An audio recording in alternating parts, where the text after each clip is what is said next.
नशिबवान आहे तात्या.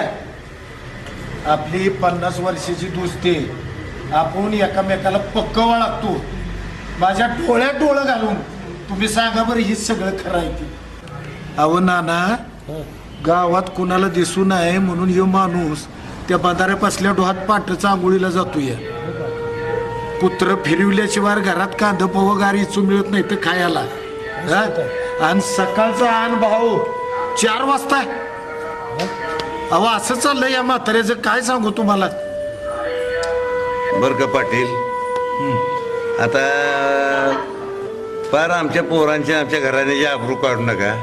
हे घडतंय ते आपलं झाकली मूठ 1.25 लाखाची, ही तर आपल्या चौकातच राहूया. हे कुठं काय बोलू नका. तात्या, आपली 50-60 वर्षाची मैत्री आहे. अहो तुमची आबरू तीच आमची आबरू, हे आमच्या सगळ्यांची